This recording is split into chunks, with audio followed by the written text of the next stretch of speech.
لله الحمد لله وكفى وسلام على عباده الذين اصطفى أما بعد فأعوذ بالله من الشيطان الرجيم بسم الله الرحمن الرحيم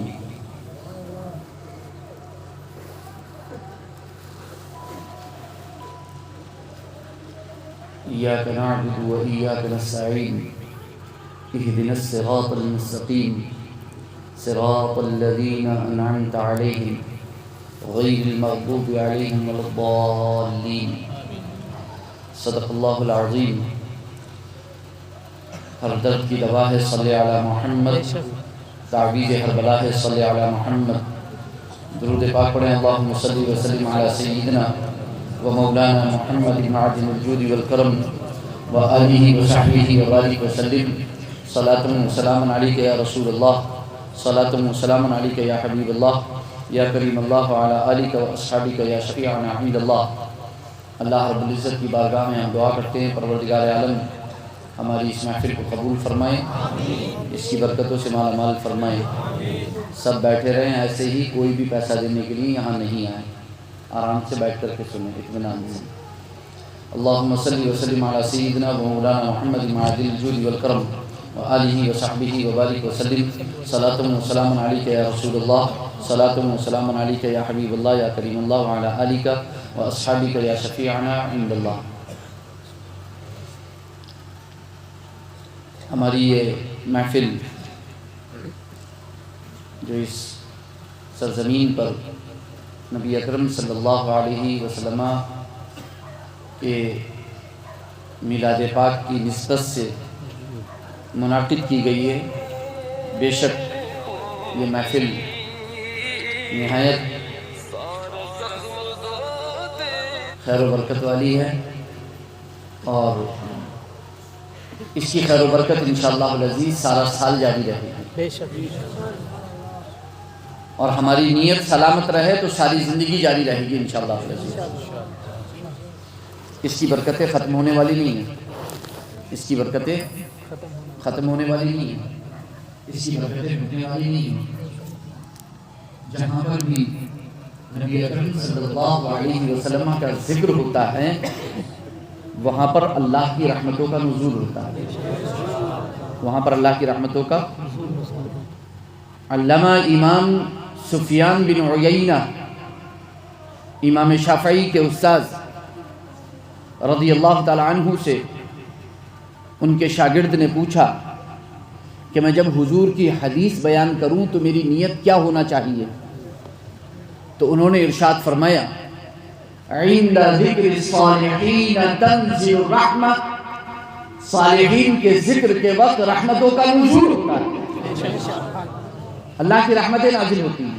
وَنَبِيُّنَا مُحَمَّد صلی اللہ علیہ وسلم سید الصالحین، اور ہمارے نبی حضرت محمد مصطفیٰ صلی اللہ علیہ وسلم تمام صالحین کے سردار ہیں۔ صحیح مسلم شریف کی حدیث پاک اللہ کے رسول ارشاد فرماتے ہیں کہ جب چند مسلمان جمع ہو کر اللہ کے پاک کلام کی تلاوت کرتے ہیں، درس قرآن کرتے ہیں، تو اللہ کی رحمتیں ان پر نازل ہوتی ہیں، آسمان سے ان پر سکینہ نازل ہوتا ہے، فرشتے انہیں اپنے پروں میں ڈھانپ لیتے ہیں اور ان کے لیے مغفرت کی دعا کرتے ہیں۔ اس سے زیادہ آپ کو کیا چاہیے؟ اس سے زیادہ بھی کچھ چاہیے؟ میں سمجھتا ہوں کہ یہ تو دنیا جہان کی دولت بھی خرچ کر کے اگر چاہو تو نہیں ملے گا، ساری دولت اپنی، ساری جائیداد اپنی لٹا کر بھی چاہو تو نہیں ملے گا، یہ تو اللہ کے فضل سے ملے گا، اللہ کے فضل اس کے کرم خاص سے ملے گا۔ تو سکینہ نازل ہوتا ہے، رحمتوں کا نزول ہوتا ہے، فرشتے اپنے پروں میں ڈھانپ لیتے ہیں اور مغفرت کی دعا کرتے ہیں۔ اور اللہ کے رسول سرور کائنات صلی اللہ علیہ وسلم ارشاد فرماتے ہیں، علامہ امام جلال الدین سیوطی مصری شافعی رحمۃ اللہ تعالی علیہ جو اپنے وقت کے جلیل القدر محدث، 911 ہجری میں ان کا وصال ہوا، 911 ہجری میں، یہ 1443 چل رہی ہے، 911 ہجری میں ان کا وصال ہوا، جنہوں نے 72 مرتبہ جاگتی آنکھ سے حضور کی زیارت کی ہے، جنہوں نے الحمدللہ مصر کی سرزمین پر ان کے مزار پاک کی زیارت ہمیں نصیب ہوئی الحمدللہ ثم الحمدللہ، ان کے مزار شریف پر حاضری دی، اور مصر کے جس مزار پر حاضری دی خدا کی قسم دل کی دنیا پلٹتی دیکھی، وہ رقت تاری، وہ آخرت کی یاد ستاتی کہ بیان سے باہر ہے بالکل۔ بہت امام بصیری رحمۃ اللہ تعالی علیہ عاشق رسول، ان کے مزار مبارک پر جب حاضری ہوئی اور جمعے کے دن جمعے کی نماز پڑھی، تو جمعے کی نماز کے بعد ہر جمعے کو قصیدہ بردہ شریف جو حضور کی نعت ہے، 160 شعر ہیں اس میں، عربی کے 160 شعر ہیں اس میں، اور وہ تعریف کی ہے حضور کی، وہ تعریف کی ہے کہ کسی نعت خوانی کیا کی ہوگی آج۔ امام بصیری رحمۃ اللہ تعالی علیہ، ان کا مزار پاک بھی اسی مسجد کے بالکل برابر میں ہے۔ جیسے ہی نماز جمعہ پوری ہوتی، سنتوں سے فارغ ہوتے، فوراً وہاں کے جو متولی اور جو اس مزار کے سجادہ ہیں، فوراً وہ اور ان کے جو احباب ہیں اور جو اہل سنت والجماعت ہیں وہ اکٹھے ہو جاتے ہیں مسجد کے اندر، اور وہیں پر بیٹھ جاتے گھیرا بنا کر کے، اور 2.5 گھنٹے تک لگاتار قصیدہ بردہ شریف پڑھا جاتا ہے۔ 2.5 گھنٹے لگاتار قصیدہ بردہ شریف پڑھا جاتا، اور وہ جھوم کر وہ مستی میں پڑھا جاتا۔ خدا کی قسم میں نے ابھی تک ایسے نعت پاک سنی ہی نہیں ہے انڈیا کے اندر۔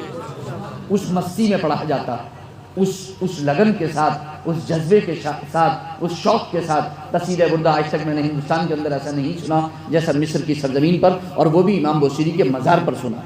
بہت ہی پیارا۔ علامہ امام جلال الدین سیوطی مصری شافعی رحمۃ اللہ تعالی علیہ ارشاد فرماتے ہیں، میں نے کیوں ذکر کیا، ان کا تعارف کیوں کیا، تاکہ آپ کو پتہ چلے کہ وہ شخصیت کون ہے، تاکہ اس کے حوالے سے آپ کو بات پتہ چلے تو آپ کو لگے کہ بہت مستند بات ہے، بہت مضبوط بات ہے، کوئی ہوا میں بات نہیں ہے۔ وہ علامہ امام جلال الدین سیوطی مصری شافعی رحمۃ اللہ تعالی علیہ فرماتے ہیں، کثیر صالحین کا مشاہدہ ہے کہ انہوں نے نبی اکرم صلی اللہ علیہ وسلم کو محفل میلاد میں دیکھا ہے، نبی اکرم صلی اللہ علیہ وسلم کا مشاہدہ کیا ہے، اور ہندوستان کی سرزمین پر پیدا ہونے والی ایک شخصیت جس کی حدیث دانی کا لوہا اہل عرب آج بھی مانتے ہیں، جس کے علم کا ڈنکا آج بھی بجتا ہے، جس کے علم کا ڈنکا آج بھی بجتا ہے، اس ذات گرامی نے، اور وہ شخصیت ہے کہ جسے صرف اہل سنت والجماعت ہی نہیں مانتے، بلکہ ہر مکتبہ فکر کی چاہت یہ رہتی ہے کہ ہم اسے اپنا بنا لیں، ہم اسے اپنا بنا لیں۔ کوئی بھی مکتبہ فکر ہو اہل سنت والجماعت کے علاوہ، سارے مکاتب فکر یہی چاہتے ہیں اور یہی اعلان کرتے ہیں کہ وہ ہمارے ہیں، وہ ہمارے ہیں، وہ ہمارے ہیں، وہ ہمارے ہیں، تکرار کرتے ہیں، بحث کرتے ہیں، کتابوں میں لکھتے ہیں، چھاپتے ہیں، پوسٹر چھاپتے ہیں، پمفلیٹ چھاپتے ہیں، اپنی کتابوں میں لکھتے ہیں، اپنی تقریروں میں کہتے ہیں۔ وہ شخصیت، وہ ذات کہتی ہے کہ جب میں مکے کی سرزمین پر نبی اکرم صلی اللہ علیہ وسلم کی ولادت باسعادت کی رات اس مکان میں پہنچا کہ جس مکان میں حضور کی ولادت ہوئی تھی، فرماتے ہیں جب میں اس مکان میں داخل ہوا 12 ربیع الاول کی رات کو، جو شب ولادت ہے، جو حضور صلی اللہ علیہ وسلم کی ولادت باسعادت کی رات ہے، شب مبارک ہے، فرماتے ہیں اس شب مبارک میں داخل ہوا اس مکان میں جس میں حضور کی ولادت ہوئی۔ میں داخل ہوتے ہی مکے کی سرزمین پر، اور یہ واقعہ آج کا نہیں، بہت پہلے کا ہے، چلے جاؤ بہت اوپر چلے جاؤ گے آپ تب جا کر کے ملے گا۔ فرماتے ہیں جیسے ہی میں اس مکان میں داخل ہوا، میں نے دیکھا کہ قرآن مقدس کی تلاوت ہو رہی ہے اور حضور پر کثرت سے درود و سلام پڑھا جا رہا ہے، سبحان اللہ، مکے کی سرزمین پر، مکے کی سرزمین پر۔ فرماتے ہیں یہ تو میں نے اپنے نور بصارت سے دیکھا، یہ تو میں نے آنکھ سے دیکھا، اور جو میں نے نور بصیرت سے دیکھا، جو میں نے اپنی بصیرت کی آنکھ سے دیکھا، جو میں نے دل کی آنکھ سے دیکھا، وہ یہ تھا کہ میں نے فرشتوں کو اترتے دیکھا، سبحان اللہ، میں نے اس محفل میں فرشتوں کو اترتے دیکھا۔ اس شخصیت کا نام ہے شاہ ولی اللہ محدث دہلوی رحمۃ اللہ تعالی علیہ۔ شاہ ولی اللہ محدث دہلوی ایک ایسی شخصیت ہندوستان کی کہ ہر مکتبہ فکر یہ کہتا ہے کہ وہ ہمارے ہیں، ہر مکتبہ فکر یہ کہتا ہے کہ وہ ہمارے ہیں، جبکہ وہ سنی ہے، لیکن غیر سنی بھی کہتا ہے کہ نہیں ہمارے ہیں۔ تو میں سمجھتا ہوں کہ جب شاہ ولی اللہ محدث دہلوی اپنی آنکھوں دیکھا واقعہ بیان کر رہے ہیں تو اب بعد والوں کو جو ان کو اپنا مانتے ہیں ان کو یہ حق نہیں پہنچتا وہ یہ کہیں کہ صاحب یہ تو صرف ہندوستان کی دین ہے، مکے کی سرزمین پہ تو ایسا کچھ بھی نہیں ہوتا ہے۔ بہت آسانی سے لوگ کہہ دیتے ہیں 50 سال کی عمر ہو گئی ہماری، 100 سال کی عمر ہو گئی ہماری تو 75 سال کی عمر ہو گئی، ہم نے تو کبھی نہیں دیکھا، یہ تو فلاں لوگوں کا ہے، یہ تو فلاں لوگ کرتے ہیں، ہم نے تو کبھی نہیں دیکھا۔ تو ہم ان سے کہنا چاہیں گے کہ آپ کی عمر ضرور 50 سال کی ہے، اسلام کی عمر 50 سال کی نہیں ہے، اس کی 1450 سال کی عمر ہے، اور اس کی عمر تو یہ جب سے دنیا بنی ہے جب سے ہے، مگر حضور صلی اللہ علیہ وسلم کے اعلان نبوت سے لے کر کے آپ چلیں گے تو نبی اکرم صلی اللہ علیہ وسلم نے جو اسلام ہمیں عطا کیا، جو مذہب جو دین ہمیں عطا کیا، اس کی عمر 50 سال کی نہیں ہے۔ اور بہت آسانی سے لوگ کہتے ہیں مکے میں تو نہیں دیکھا ہم نے، حج پہ گئے ہم نے تو نہیں دیکھا کہ وہاں کوئی کھڑے ہو کر درود و سلام پڑھتا ہو یا وہ کوئی وہاں کوئی میلاد مناتا ہو۔ تو ہم کہیں گے کہ آپ نے 1925 کے بعد حج یا عمرہ کیا ہوگا، 1900 اور 2021 چل رہی ہے، 2000 ابھی بھی 4 سال باقی ہیں 100 سال ہونے میں، ابھی بھی 4 سال باقی ہیں 100 سال ہونے میں، ابھی 100 سال بھی پوری نہیں ہوئے، 100 سال سے اوپر چلے جاؤ وہ دیکھو گے جو کسی نے نہ دیکھا ہو۔ اور میں یہ 100 سال سے پہلے کی بات کر رہا ہوں، یہ آپ کو دیکھا مشاہدہ جو میں بتا رہا ہوں آپ کو یہ آج کا نہیں ہے، بہت ٹائم پہلے کا ہے، یہ میں 100 سال سے پہلے کی بات کر رہا ہوں۔ وہ فرماتے میں نے اپنی آنکھ سے دیکھا، وہ فرماتے میں نے اپنی آنکھ سے دیکھا۔ تو جس نے اپنی آنکھ سے دیکھا اس کی مانو گے، جس نے 200 سال پہلے 150 سال پہلے دیکھا اس کی مانو گے، یا اپنے 50 سال کی عمر کو مانو گے؟ اس کی مانیں گے جس نے اپنی آنکھ سے دیکھا ہوتے ہوئے، کیونکہ 1925 کے بعد تو آج حالت یہ ہے کہ اس مکان کو جس میں حضور کی ولادت ہوئی تھی لائبریری بنا دیا گیا ہے، جس میں تالا ڈالا رہتا ہے۔ تو جب جانے کی اجازت ہی نہیں ہے تو ولادت کے مکان میں جس نے ولادت منایا کہاں سے جائے گا؟ تلاوت ہوگی کیسے؟ کثرت درود و سلام کی آوازیں گونجیں گی کیسے؟ حضور کا میلاد منایا کیسے جائے گا؟ 1925 سے پہلے کوئی تالا نہیں تھا، کوئی تالا نہیں تھا۔ جب تالا نہیں تھا تو کھلا ہوا تھا، جب کھلا ہوا تھا تو سب پڑھتے تھے مصطفیٰ جان رحمت پہ لاکھوں سلام، سب اپنے اپنے انداز میں مصطفیٰ جان رحمت پہ لاکھوں سلام پڑھتے تھے، سب اپنے اپنے انداز میں پڑھا کرتے تھے۔ ہم یہاں بیٹھے ہیں، میں نے آپ سے عرض کیا رحمت کی برکھا برس رہی ہے، اس میں نہانے کے لیے سکینہ نازل ہوگا، اسے پانے کے لیے فرشتے اپنے پروں میں ڈھانپ لیں گے، اس کے لیے وہ دعائیں مغفرت کریں گے، اس کے لیے۔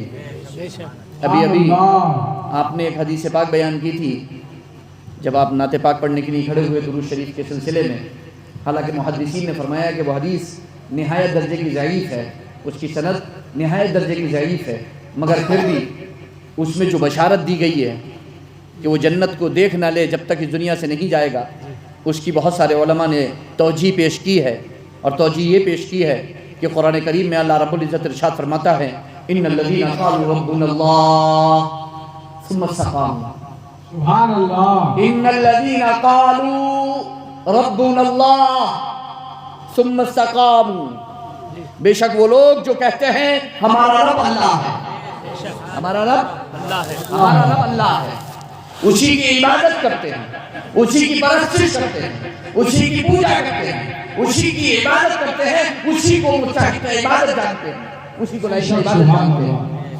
ان الذین قالوا ربنا اللہ، جو اللہ اور اس کے رسول پر قیامت پر ایمان لاتے ہیں، آخرت پر ایمان لاتے ہیں، اور پھر کہتے ہیں ہمارا رب اللہ ہے، ثم استقاموا، پھر اسی پر ڈٹے رہتے ہیں، پھر اسی پر ڈٹے رہتے ہیں۔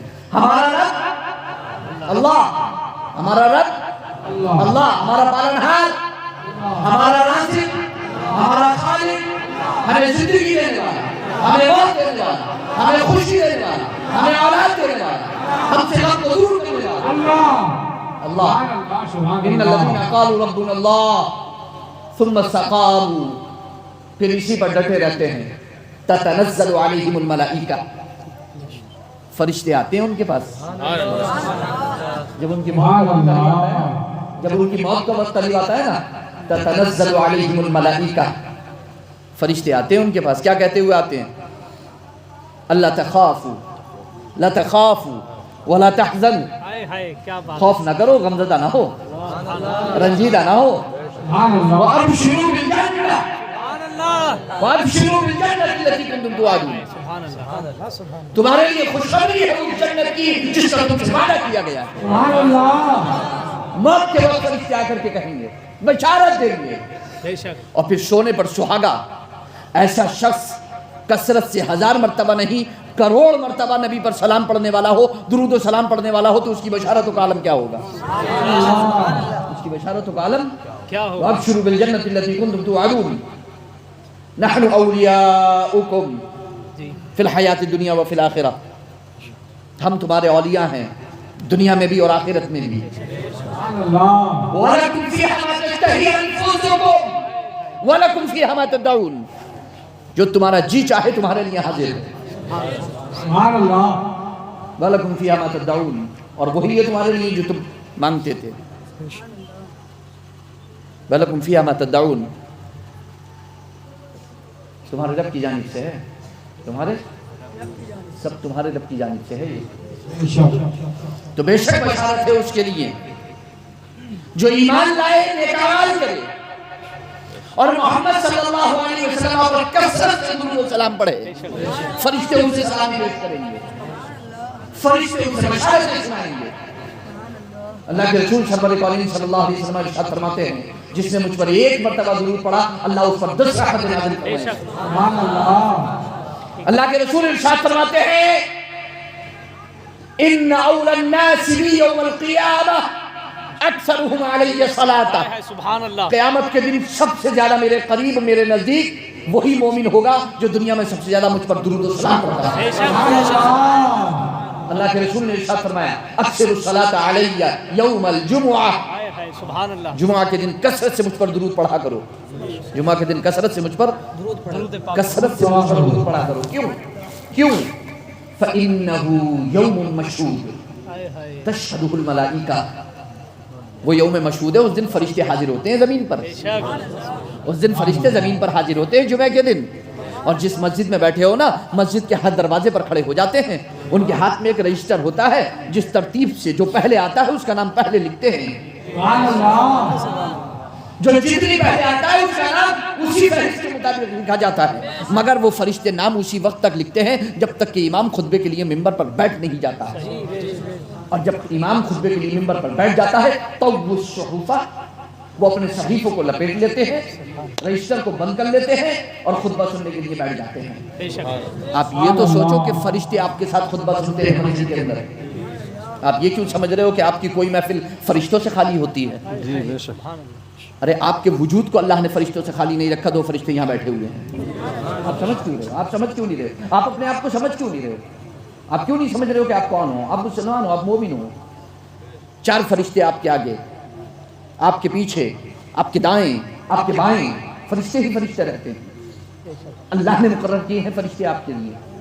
کیسے اچانک آپ دیکھتے ہو کہ سڑک پر چلتے ہوتے ہو کوئی حادثہ ہونے والا ہوتا ہے، اچانک سے بچ جاتے ہو، کیسے بچ جاتے ہو؟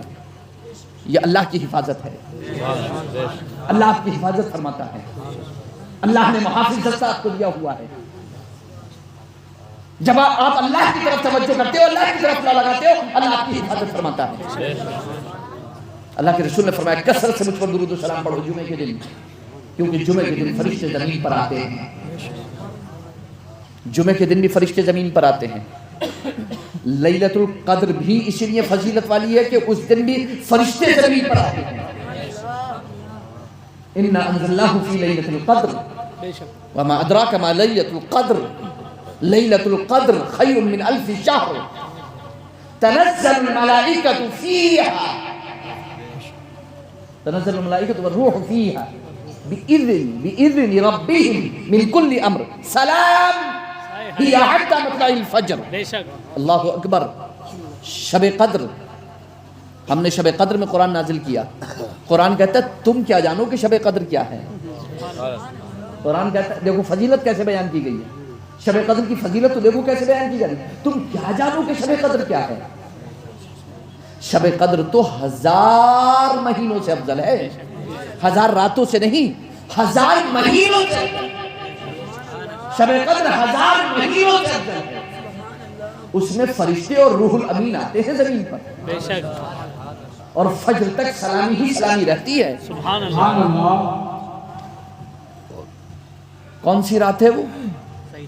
جس میں قرآن نازل ہوا. وہ کیوں فضیلت والی ہے؟ کیونکہ اس میں قرآن نازل ہوا. وہ کیوں فضیلت والی ہے؟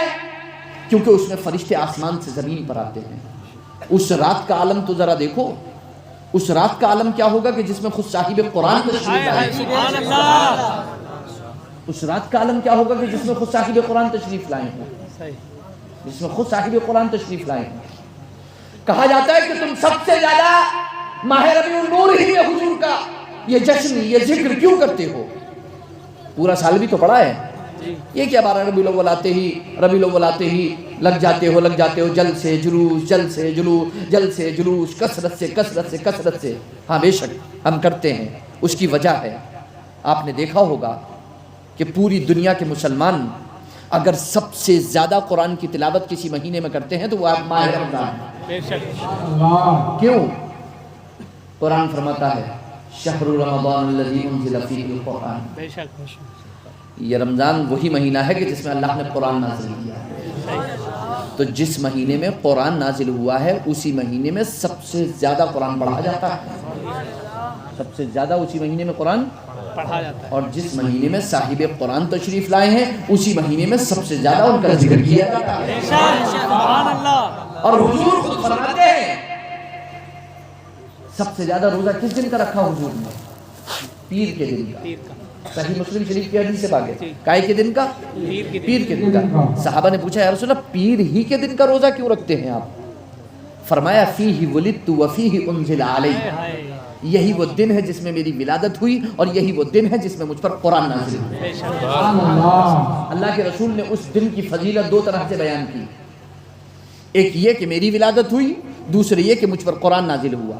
یہ ان لوگوں کا جواب ہے جو صرف قرآن کی تو بات کرتے ہیں، صاحب قرآن کی بات نہیں کرتے، ان کے جشن ولادت کی بات نہیں کرتے. حضور فرماتے میری ولادت ہوئی ہے اس میں اور میں شکریہ باری تعالیٰ میں روزہ رکھتا ہوں، اور میں شکریہ باری تعالیٰ میں روزہ. تو اللہ کے رسول سرور کونین صلی اللہ علیہ وسلم نے ارشاد فرمایا اکثر الصلاۃ علی یوم الجمعہ. جمعے کے دن کثرت سے مجھ پر درود و سلام پڑھو. اس دن فرشتے حاضر ہوتے ہیں. اللہ رب العزت نے جمعے کے دن کو مسلمانوں کے لیے عید بنایا. مسلمانوں کے لیے یہ حدیث پاک ہے، سیاستہ کی حدیث ہے. اللہ نے اس دن کو عید بنایا اور تمام دنوں کا سردار بنایا. کیوں؟ کیا ملا اس میں؟ فیہ خلق آدم. کیونکہ اسی جمعے کے دن میں آدم پیدا ہوئے. جس دن میں آدم پیدا ہوئے اس دن کو اللہ عید بنا دے تو جس میں آدم کے سردار پیدا ہوئے اس دن کو عید نہ منایا جائے. اچھا کیسے ہو سکتا ہے؟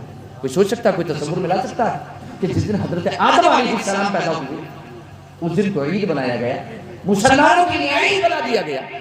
تو جس دن میں آدم کے سردار پیدا ہوئے، سید الانبیاء پیدا ہوئے، امام الانبیاء پیدا ہوئے، سید الابرار پیدا ہوئے، سید الصالحین پیدا ہوئے، اس دن کا عالم کیا ہوگا؟ اور اگر کوئی یہ کہے کہ 12 ربیع الاول میں تو حضور کا وصال ہوا ہے، ولادت کہاں ہوئی ہے؟ ہم کہیں گے نہیں، ولادت بھی ہوئی ہے، وصال بھی ہوا ہے. تو کوئی کہے گا کہ تم تو ولادت کی خوشی مناتے ہو، وصال کا غم کہاں مناتے ہو؟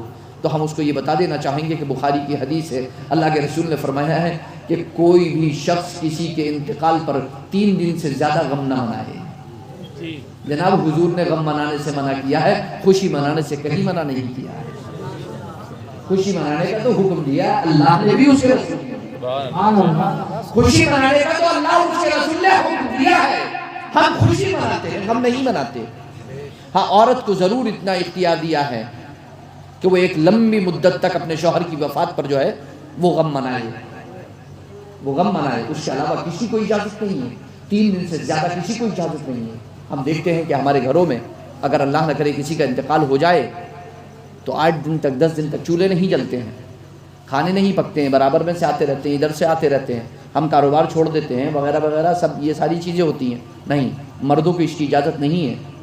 صحابہ کا عالم یہ تھا، صحابہ کی شان یہ تھی کہ اگر کسی کا انتقال ہوتا نماز جنازہ پڑھتے، اور نماز جنازہ پڑھنے کے بعد جو بھی غم رہتا اور وہ صدقہ خیرات کرتے رہتے، اور اس کے بعد جب وہ 2-3 دن گزر جاتے اپنے اپنے کاموں میں لگ جاتے، کوئی اپنا کام نہیں چھوڑتا، کوئی اپنا کام نہیں چھوڑتا۔ تو اللہ کے رسول سرور کونین صلی اللہ علیہ وسلم نے ارشاد فرمایا کہ جمعے کے دن کثرت سے مجھ پر درود و سلام پڑھو، جمعے کے دن کثرت سے مجھ پر درود و سلام پڑھو۔ صحابہ نے پوچھا یا رسول اللہ صلی اللہ علیہ وسلم، آپ کے وصال مبارک کے بعد، یا رسول اللہ آپ تو یہ ابھی فرما رہے ہیں نا ارشاد کہ جمعے کے دن مجھ پر کثرت سے درود و سلام پڑھو، آپ موجود ہیں، لیکن یا رسول اللہ آپ کے وصال مبارک کے بعد جب آپ دنیا سے تشریف لے جائیں گے، بظاہر پردہ فرما لیں گے، اس کے بعد ایک حدیث کے الفاظ ہیں وبعد الموت، یا رسول اللہ موت کے بعد، وصال کے بعد، ایک حدیث پاک کے الفاظ ہیں وقد ارمتا، اور ایک حدیث کے الفاظ ہیں وقد بلیتا۔ ایک روایت ہے یعنی اہل عرب کا ایک تصور تھا کہ جب باڈی مٹی میں چلی جاتی ہے تو وہ مٹی جو ہے اس باڈی کو اپنے اندر سما لیتی ہے اور وہ باڈی اس کے اندر ختم ہو جاتی ہے، یہ اہل عرب کا ایک تصور تھا۔ صحابہ اکرام رضوان اللہ تعالی علیہم اجمعین نے اسی تصور کو ختم کروانا چاہا کہ تم عام لوگوں کے بارے میں جو تصور اپنے ذہن میں رکھے ہوئے ہو، نبی کو عام جیسا مت سمجھو، نبی کو اپنے جیسا بشر مت سمجھو، نبی کو اپنے جیسا بشر نہ سمجھو۔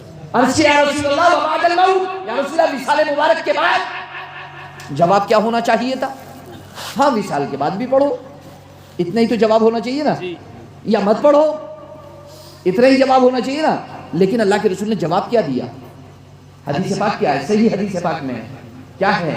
اللہ کے رسول نے کیا جواب دیا؟ اللہ کے رسول نے ارشاد فرمایا ان اللہ حرم علی الارض ان تأکل اجساد الانبیاء فنبی اللہ حی یرزق، بے شک اللہ نے زمین پر حرام کر دیا ہے کہ وہ نبیوں کے جسموں کو کھائے، بے شک اللہ کے نبی زندہ ہیں، روزی دیے گا۔ سبحان اللہ۔ اسی کو امام اہل سنت امام احمد رضا خان فاضل بریلوی علیہ رحمہ نے کیا ہی پیارے انداز میں فرمایا ہے، فرماتے ہیں انبیاء کو بھی اجل آنی ہے مگر ایسی کہ فقط آنی ہے، پھر اسی آن کے بعد ان کی حیات مثل سابق وہی جسمانی ہے، مثل سابق وہی جسمانی ہے۔ اللہ کے رسول سرور کونین صلی اللہ علیہ وسلم نے ارشاد فرمایا ما من مسلم یسلم علی الا رد اللہ علی روحی حتی ارد۔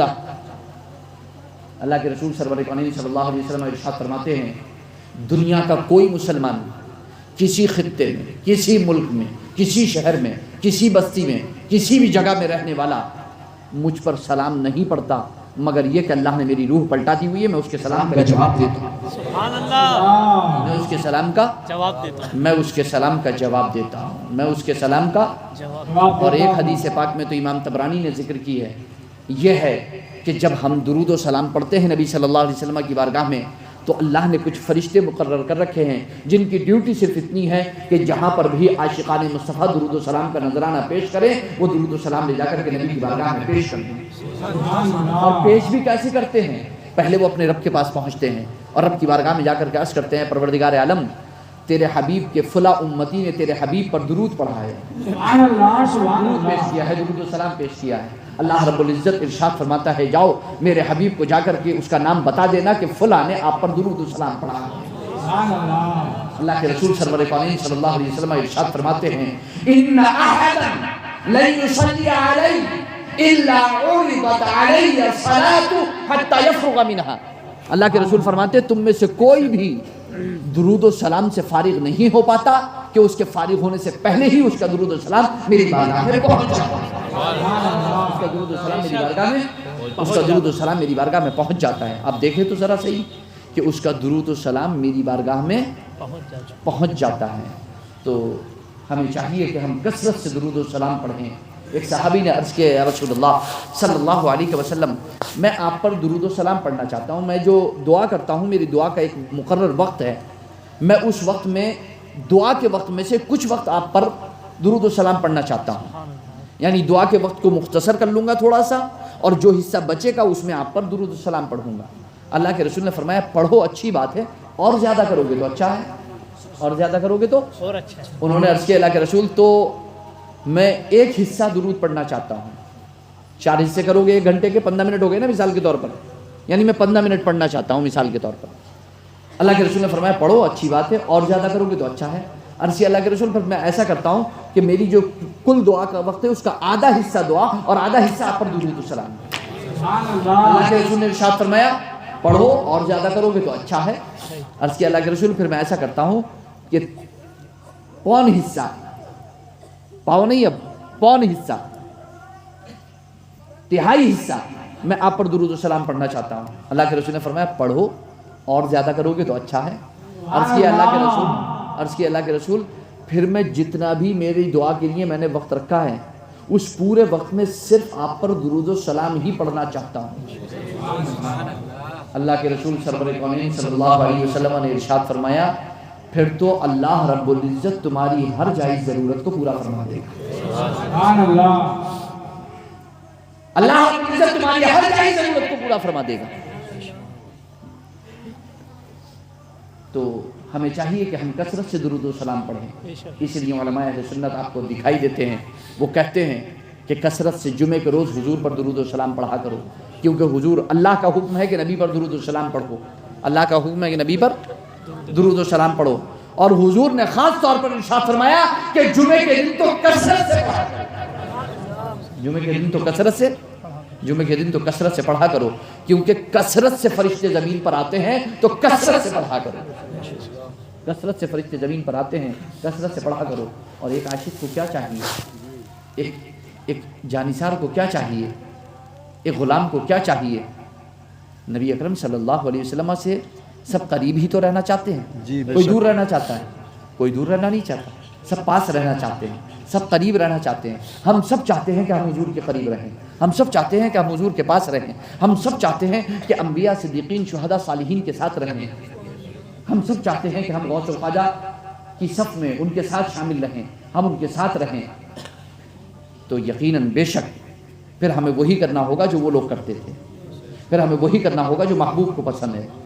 رامپور کے ایک عالم حج کے لیے گئے، قافلے کے ساتھ گئے، یہ واقعہ میرے والد ماجد علیہ رحمۃ الرضوان نے بیان کیا۔ وہ جب وہاں پر گئے تو مکہ کی سرزمین پر پہلے مکہ جانا ہوا، بعد میں مدینہ شریف جانا ہوا۔ آپ لوگ حج کیا ہوگا تو آپ کو معلوم ہوگا، پہلے مکے گئے، کچھ لوگ پہلے مدینہ جاتے ہیں بعد میں مکہ آتے ہیں، اور کچھ لوگ پہلے مکہ آتے ہیں اور پھر بعد میں مدینہ چلے جاتے ہیں۔ تو وہ پہلے مکہ پہنچے تو قافلے کے اور بھی لوگ موجود تھے وہاں پر۔ سب لوگوں نے جو ہے وہ چونکہ کثرت سے نماز پڑھنے کا حکم ہے، بھئی 1 لاکھ نمازوں کا ثواب ملے گا مسجد حرام میں نماز پڑھنے کا، تو سب نے کثرت سے نماز پڑھنا شروع کی۔ انہوں نے دیکھا کہ حضرت جو ہے بجائے کثرت سے نفل نمازیں پڑھنے کے کثرت سے درود و سلام پڑھ رہے ہیں، کثرت سے درود و سلام پڑھ رہے ہیں۔ انہوں نے سوچا کہ ماجرا کیا ہے، پوری دنیا تو نماز میں لگی ہوئی ہے، 1 لاکھ کا ثواب کمانے میں لگی ہوئی ہے، اور حضرت ہیں کہ درود و سلام پڑھنے میں لگے ہوئے۔ جبکہ بظاہر دیکھا جائے تو حضور کا فرمان ہے جو ایک بار مجھ پر درود پڑے گا اسے 10 نیکیاں ملیں گی، یہاں 1 لاکھ مل رہی ہے، 1 لاکھ کو چھوڑ کے یہ 10 میں مصروف ہیں۔ پوچھا کہ حضور اس کی وجہ بیان کریں گے کہ ماجرا کیا ہے، آپ یہ الٹا کیوں کر رہے ہیں، آپ کو تو وہاں جا کر کے کثرت سے درود و سلام پڑھنا چاہیے حضور کے روضے پر، یہاں نماز کثرت سے پڑھنا چاہیے۔ انہوں نے فرمایا کہ میں جو کر رہا ہوں مجھے کرنے دو، مجھ سے پوچھو کچھ مت، مجھ سے۔ تو انہوں نے کہا ٹھیک ہے، اچھی بات ہے، جب عالم کوئی منع کر دیتا تو عام آدمی جو ہے وہ سوچتا ہے کہ نہیں خاموش رہو تو زیادہ بہتر ہے، کیونکہ اسی میں عافیت سلامتی ہے، زیادہ سوال نہیں کرنا چاہیے، زیادہ سوال نہیں کرنا چاہیے۔ وہ خاموش ہو گئے۔ اب اس کے بعد مکے سے نبٹ کر پہنچے مدینے۔ جب مدینے پہنچے تو انہوں نے دیکھا کہ سب وہاں پر درود السلام میں کثرت سے لگے ہوئے، تو حضرت جو ہے وہاں پر کثرت سے نماز پڑھنے میں لگے ہوئے، قرآن پڑھنے میں لگے ہوئے۔ انہوں نے کہا کہ حضرت اب تو آپ کو بتانا پڑے گا، مکے میں تو چل گیا کام لیکن مدینے میں نہیں چلنے والا۔ مدینے میں نہیں چلنے والا۔ اب یہاں پر آ کر کے آپ کو کثرت سے درود و سلام پڑھنا چاہیے آقا کے روزے پر، تو آپ یہاں پر آ کر کثرت سے نماز پڑھ رہے ہیں اور کثرت سے جو ہے وہ قرآن کی تلاوت کر رہے ہیں۔ جب انہوں نے بہت زور ڈالا تو انہوں نے فرمایا کہ اچھا چلو ٹھیک ہے میں بتاتا ہوں، سنو۔ جب ہم مکے پہنچے تھے نا تو مکہ خدا کا گھر ہے، مکہ، تو میں نے خدا کے گھر میں وہ کام کیا جو خدا کو سب سے زیادہ محبوب اور پیارا ہے۔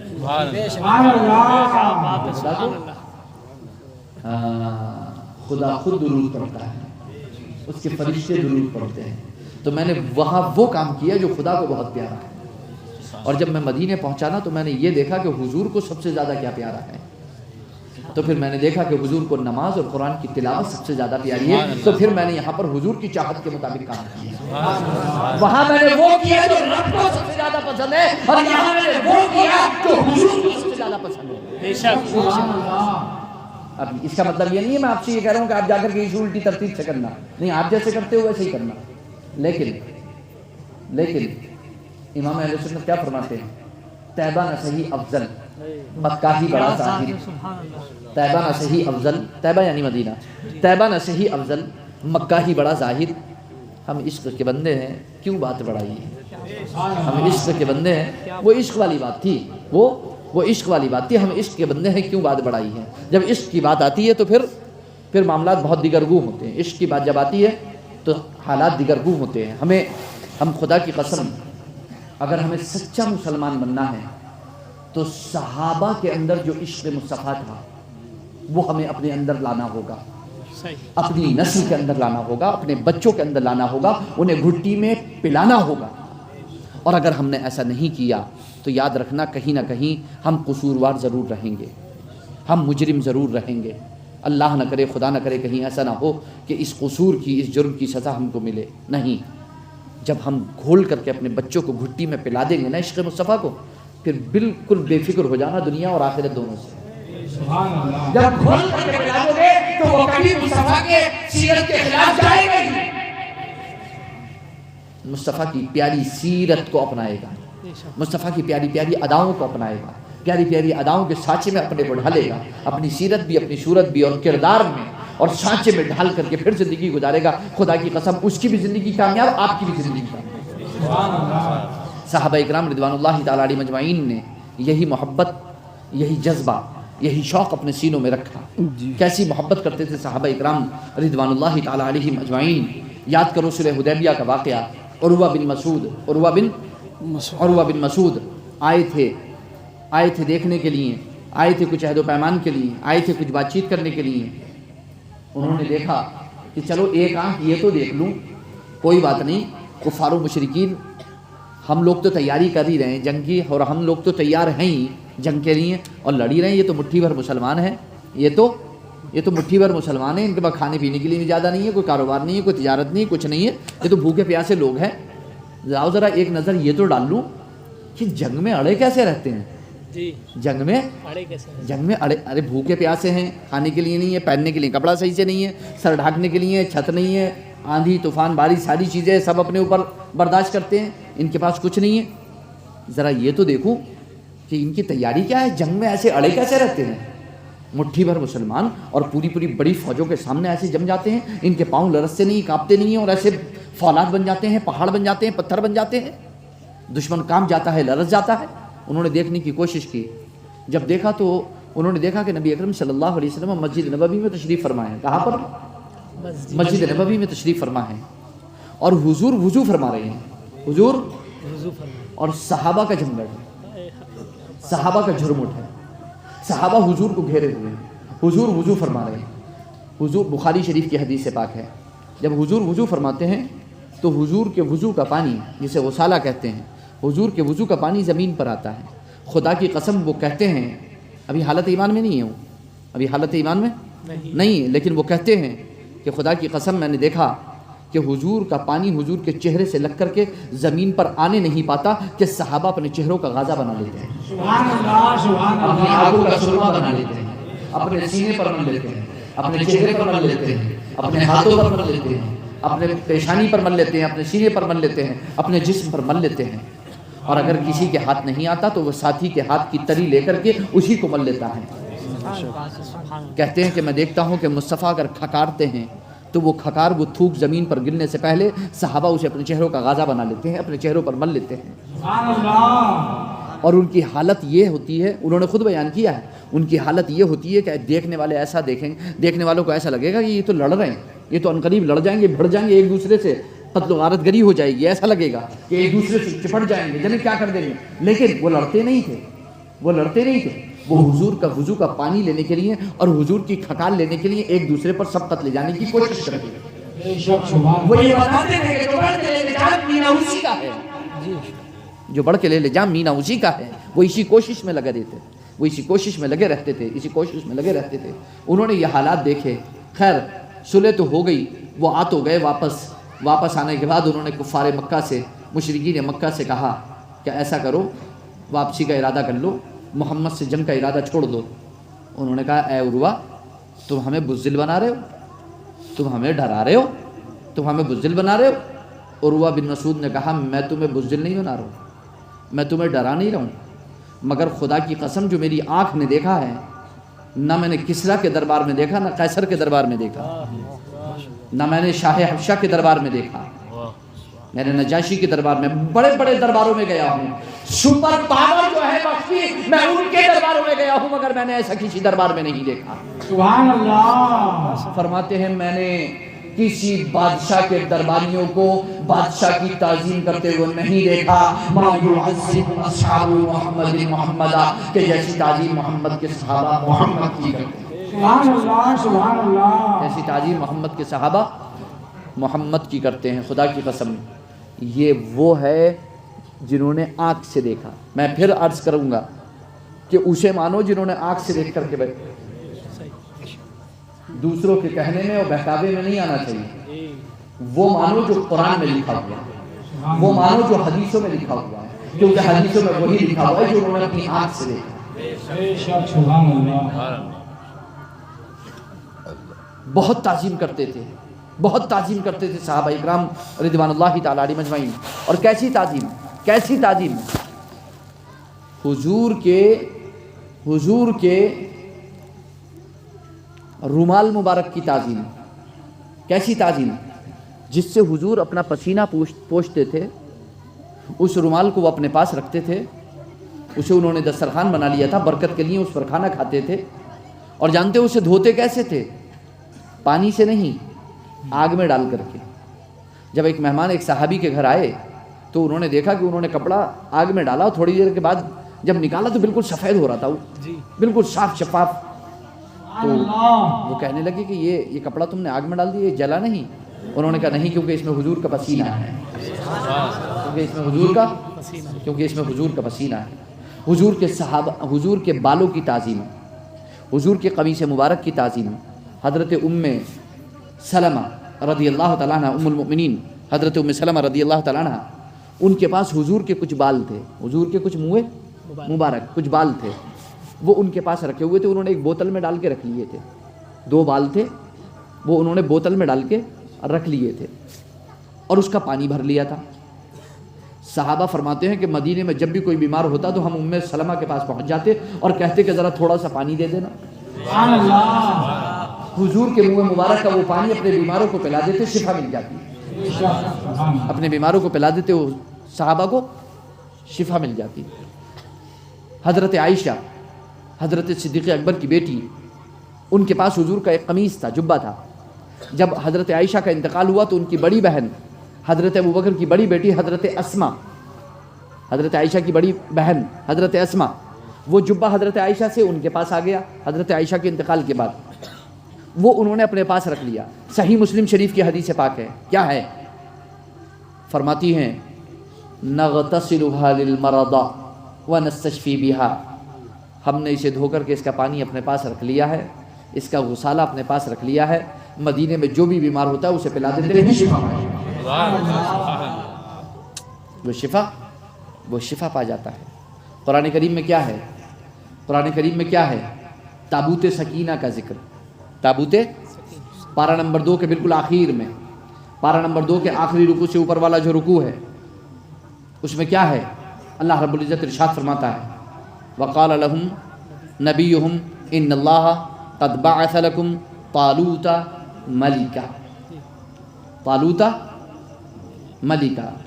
جب حضرت شمویل علیہ السلام نے اپنی قوم کو دعوت دی، مذہب حق کی طرف بلایا اور ان سے جہاد کرنے کے لیے کہا، تو بنی اسرائیل نے ان سے کہا کہ آپ ایسا کریں کہ ہمارا ایک بادشاہ مقرر کر دیں تاکہ اس کے ساتھ مل کر کے ہم بادشاہ کے ساتھ جو ہے وہ جنگ کریں، جہاد کریں۔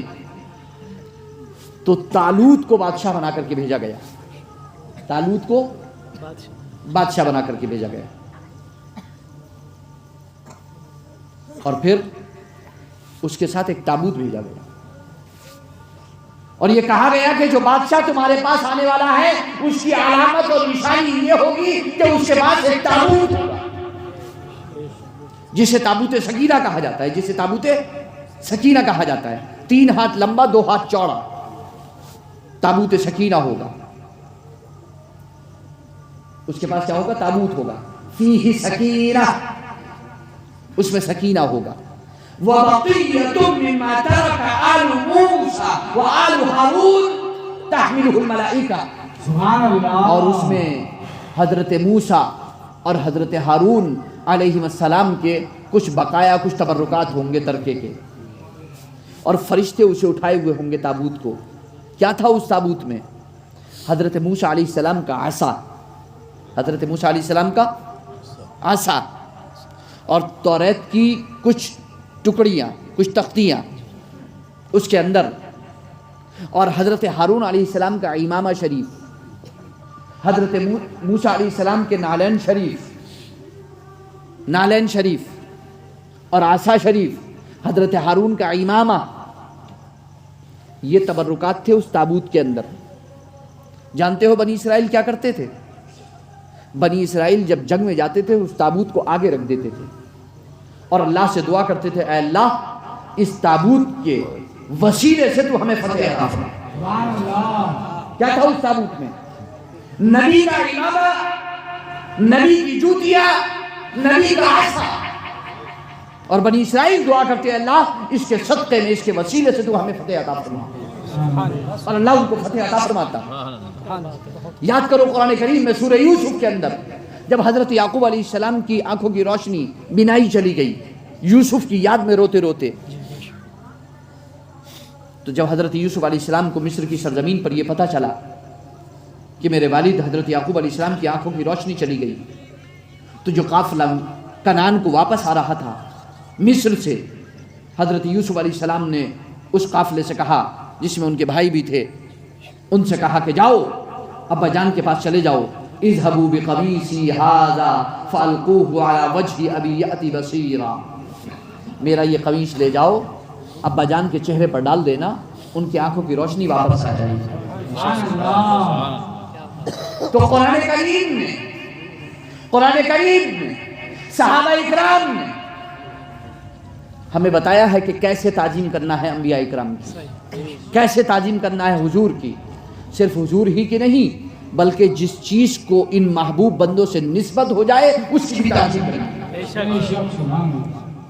اور اگر اس کی مثال میں آپ کو بتاؤں، قرآن کریم فرماتا ہے وَمَن يُعَظِّمْ شَعَائِرَ اللَّهِ فَإِنَّهَا مِن تَقْوَى الْقُلُوبِ، جو اللہ کی نشانیوں کی، شعائر کی تعظیم کرتا ہے تو اس لیے کہ یہ اس کے دل کی پرہیزگاری ہے، یعنی اللہ کی نشانیوں کی تعظیم وہی کرتے ہیں، وہی لوگ کرتے ہیں جو دل کے پرہیزگار ہوتے ہیں، جن کے دل پاکیزہ ہوتے ہیں، جن کے دل، قرآن کا فرمان ہے، یہ کسی عام آدمی کا نہیں، کسی کا نہیں، انسان کا کلام نہیں ہے، یہ اللہ پاک کا کلام ہے۔ وَمَن يُعَظِّمْ شَعَائِرَ اللَّهِ فَإِنَّهَا مِن تَقْوَى الْقُلُوبِ، اللہ کی نشانیوں کی تعظیم وہی کرتے ہیں کہ جن کے دل متقی و پرہیزگار ہوتے ہیں، جن کے دل میں تقوی اور پرہیزگاری ہوتی ہے۔ قرآن کریم فرماتا ہے ایک اور آیت کریمہ میں وَمَن يُعَظِّمْ حُرُمَاتِ اللَّهِ فَهُوَ خَيْرٌ لَهُ عِندَ رَبِّهِ، جو اللہ کی حرمات کی تعظیم کرتے ہیں، جو اللہ کے نزدیک محترم اور برگزیدہ چیزیں ہیں، جو ان کی تعظیم کرتے ہیں تو وہ ان کے لیے خیر ہے ان کے رب کے پاس۔ اب ہم پوچھنا چاہتے ہیں کہ اللہ کی نشانیاں ہیں کون کون سی؟ اللہ کی نشانیاں ہیں کون کون سی؟ قرآن فرماتا ہے ان الصفا والمروۃ من شعائر اللہ، بے شک صفا اور مروہ اللہ کی نشانیوں میں سے ہیں۔ صفا اور مروہ اللہ کی نشانی۔ جبکہ حدیث پاک اگر آپ دیکھو گے، اگر حدیث پاک آپ دیکھو گے اٹھا کر کے اور واقعہ دیکھو گے، صفا مروہ کیا ہے؟ دو پہاڑیاں ہیں، مکے کے خانہ کعبہ کے مقابلے میں دو، بالکل سامنے مقابل میں دو پہاڑیاں ہیں۔ جنہوں نے حج کیا عمرہ کیا انہیں معلوم ہے، دو پہاڑیاں ہیں۔ کیا ہیں؟ دو پہاڑیاں۔ یہ کون سی پہاڑیاں ہیں؟ جس پر حضرت ہاجرہ حضرت اسماعیل علیہ السلام کے لیے پانی ڈھونڈنے کے لیے ادھر سے ادھر چکر لگا رہی تھی، اور 7 چکر لگائے تھے انہوں نے۔ کتنے؟ اور پھر زمزم ملا تھا، اور پھر زمزم ملا تھا۔ اللہ نے اپنے فضل سے انہیں زمزم عطا فرمایا۔ 7 چکر لگائے انہوں نے۔ جب اسلام کا اعلان کیا، جب حضور نے اعلان نبوت فرمایا، تو خانہ کعبہ میں بھی بت رکھے تھے، خانہ کعبہ کو بھی بتوں سے پاک کیا گیا۔ اہل مکہ، کفار مکہ، مشرکین مکہ خانہ کعبہ کا بھی طواف کرتے تھے، اس کے اندر بت رکھے تھے انہوں نے، اس کا بھی طواف کرتے تھے۔ اور صفا مروہ دو پہاڑیوں کے درمیان میں جو راستہ تھا، انہوں نے درمیان میں بھی ایک اپنا بت رکھ رکھا تھا۔ جب اس کا چکر لگاتے تو اسے مس کرتے ہوئے، ہاتھ لگاتے ہوئے جاتے، اسے چھوتے ہوئے جاتے تھے۔ جب اللہ کے رسول جب فتح مکہ ہوا تو سارے کے سارے بت نکال کر کے باہر کر دیے گئے، صاف کر دیا گیا، خانہ کعبہ کی صفائی کر دی گئی، اور خانہ کعبہ کا طواف کیا گیا، خانہ کعبہ کا طواف کیا گیا، حج کیا گیا، عمرہ کیا گیا، حج کیا گیا، عمرہ کیا گیا اور طواف کیا گیا۔ اب آپ ذرا یہاں یہ تو دیکھیں کہ اللہ رب العزت نے حضرت ہاجرہ کی اس ادا کو، جو صرف حضرت اسماعیل کے لیے پانی تلاش کرنے کے لیے تھی، اللہ کی عبادت کے لیے نہیں تھے وہ چکر۔ صفا اور مروہ دو پہاڑیوں کے درمیان جو حضرت ہاجرہ نے 7 چکر لگائے تھے، وہ اللہ کی عبادت کے لیے نہیں لگائے تھے، حضرت اسماعیل کے لیے پانی ڈھونڈنے کے لیے، تلاش کرنے کے لیے لگائے تھے۔ مگر خدا کی قسم قیامت تک کے مسلمانوں کے لیے اس ادا کو لازم کر دیا گیا۔ جو بھی حج کرے گا، جو بھی عمرہ کرے گا، وہ یہاں کرے گا، طواف کرے گا وہ صحیح کرے گا، وہ طواف کرے گا وہ صفا و مروہ کے درمیان صحیح کرے گا۔ آپ ذرا اندازہ تو لگائیں۔ مگر حضرت انس بن مالک سے روایت ہے کہ ان سے ایک شخص نے کہا کہ آپ تو صفا مروہ کے درمیان دوڑنا ناپسند کرتے تھے، صفا مروہ کے درمیان دوڑنا ناپسند کرتے تھے۔ انہوں نے کہا کہ ہاں ہم ناپسند کرتے تھے۔ وجہ اس کی یہ تھی کہ یہاں پر کفار و مشرکین دوڑا کرتے تھے اور اپنا ایک بت رکھتے تھے اور اس کو پوچھتے تھے، اس کو مس کرتے تھے، چھوتے تھے اور دوڑ کرتے تھے۔ ان کے اس عمل کی وجہ سے ہم ناپسند کرتے تھے صفا مروہ کے درمیان دوڑنا۔ تو انہوں نے پوچھا پھر کیا ہوا، پھر کیسے دوڑنے لگے؟ انہوں نے کہا کیونکہ اللہ نے اپنے قرآن میں آیت نازل فرما دی، اور اللہ نے فرما دیا ان الصفا والمروۃ من شعائر اللہ، بے شک صفا اور مروہ اللہ کی نشانیوں میں سے ہے۔ آپ یہ تو دیکھو کہ جس جگہ کفار و مشرکین بتوں کی پوجا کرتے تھے، ان جگہوں کو اللہ نے فرما دیا یہ میری نشانیاں ہیں، فرما دیا کہ یہ میری، جی بے شک، اور اللہ کی نشانیوں کی تعظیم وہی کرتے ہیں جن کے دل پاک صاف ستھرے ہیں۔ خدا کی قسم صحابہ نے ایک لمحہ بھی توقف نہیں کیا، صحیح شروع کرنا شروع کر دی، کیونکہ ان کے دل پاکیزہ ہیں، ان کے دل صاف ستھرے ہیں۔ اب ہم پوچھنا چاہتے ہیں کہ صفا مروہ اللہ کی نشانی میں سے ہے، کیونکہ حضرت ہاجرہ وہاں پر دوڑی تھی حضرت اسماعیل کے لیے پانی تلاش کرنے کے لیے، صرف اتنی سی وجہ تھی کہ اللہ نے اسے اپنی نشانیوں میں سے قرار دے دیا؟ تو ذرا محمد الرسول اللہ کا تو اندازہ لگاؤ، ذرا محمد الرسول اللہ کا تو اندازہ لگاؤ۔ ایک دو پہاڑیاں صرف راستہ جس پر حضرت ہاجرہ حضرت اسماعیل کے لیے پانی تلاش کرنے کے لیے دوڑی، اسے نشانی بنا دیا گیا، اور نشانی ایسی بنا دیا گیا کہ قیامت تک کے مسلمانوں کو حکم دیا گیا کہ تمہیں بھی ویسے ہی دوڑنا ہے اور اس کی تعظیم کرنا ہے، اس دوڑ میں اور اس نشانی کی تعظیم کرنا ہے۔ تو جو اللہ کی سب سے بڑی نشانی جناب محمد رسول اللہ صلی اللہ علیہ وسلم، جو حضور کی تعظیم نہ کرے، جو حضور کی تعظیم نہ کرے، خدا کی قسم اس کا دل میلا ہے۔ کیونکہ قرآن نے فرمایا اللہ کی نشانیوں کی تعظیم وہ کرتا ہے جس کا دل پاک ہے، صاف ستھرا ہے۔